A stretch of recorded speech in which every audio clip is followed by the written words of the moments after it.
चातुर्वर्ण्यं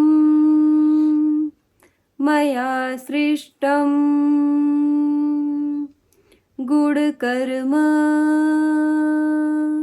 विभागशः तस्य कर्तारमपि मां विद्यकर्तारमव्ययम्।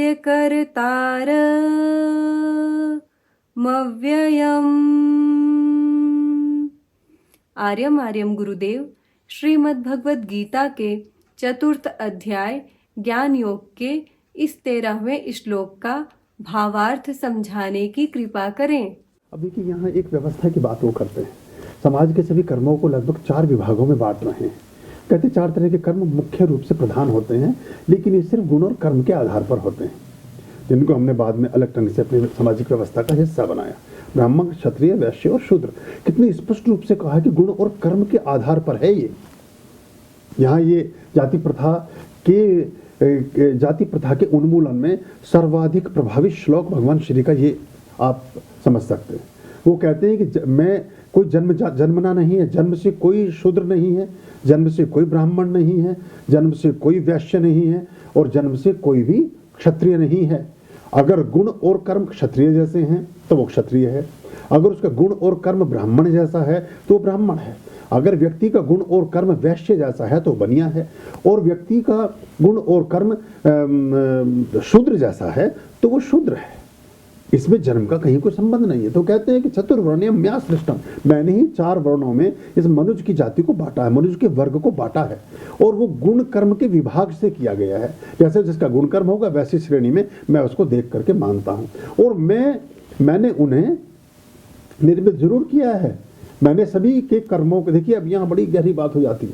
इसका मतलब तो ये हो गया कि आप क्या करेंगे ये भी परमात्मा के ही हाथ में है, लेकिन अपने कर्म के द्वारा तस्य कर्तारमपि, आप अपने कर्म के द्वारा अपने जीवन में एक शूद्र भी ब्राह्मण हो सकता है, एक ब्राह्मण भी क्षत्रिय हो सकता है। हुए हैं परशुराम, हुए हैं बहुत से लोग, हुए हैं रविदास। तो एक शूद्र भी ब्राह्मण हो सकता है, एक ब्राह्मण भी शूद्र हो सकता है। रावण अंततः तो शुद्रता को ही उपलब्ध हुए। शूद्र बना है क्षुद्र से, जो छोटा सोचता हो, जो छोटी मन रखता हो, छोटी बात रखता हो, छोटा दिल रखता हो, क्षुद्र है, यानी कि छोटा, लघु है वो, उसका सब कुछ लघु है, उसके सारे आयाम लघु हैं। तो वो फिर अपभ्रंश होते होते क्षुद्र का शूद्र हो गया। तो अपने कर्म और गुण के आधार पर कोई भी मनुष्य ब्राह्मण हो सकता है, जो ब्रह्म के अणु को समझ जाए, जो ब्रह्मत्व को समझ जाए, जो पूरे ब्रह्मांड के अणु को समझता है, वो ब्राह्मण है।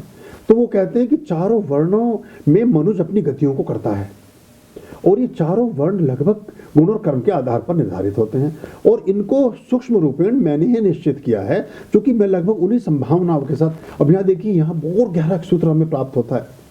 इस सूत्र को समझने से ये भी पता चलता है कि जो जन्म कुंडली में अब कितनी कोशिश कर लें, अभी बहुत सारे लोग हैं, हालांकि मैं प्रथमता उस बात का उन्मूलन करता हूँ, मना करता हूँ कि आप किसी बच्चे के जन्म के लिए कुछ विशेष समय ना निकलवाएं, क्योंकि बच्चे के समय के जन्म का जो विशेष क्षण है वो परमात्मा निर्धारित कर चुके हैं, आप उसमें कर ना सकेंगे। बहुत लोग फिर हमें बताते हैं कि आप ठीक कह रहे थे, हमने कहा कि 11:20 पे कर दें, डॉक्टर ने कहा कि ये तो 9 बजे ऑपरेशन हो सकता है, तो सुबह 9 बजे कर दिया, या दोपहर को 3 बजे तक हो पाएगा।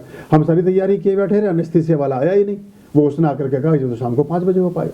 तो ये वो जो ये अब जो कर्म है, क्यों कर्म भी उसी ग्रह गोचर के अनुसार होना शुरू होगा जैसे ग्रह गोचर उस समय घटित हो रहे होंगे, और वो ग्रह गोचर भी उन्हीं के पास में है।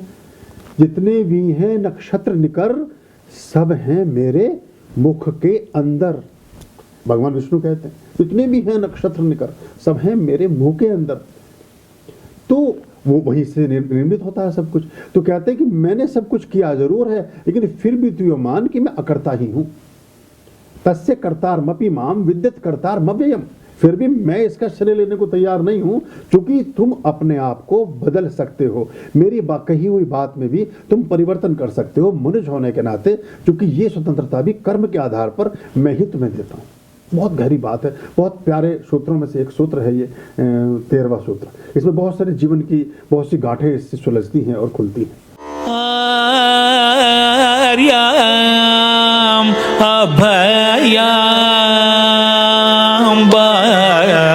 भज रे रे चित्त संततम्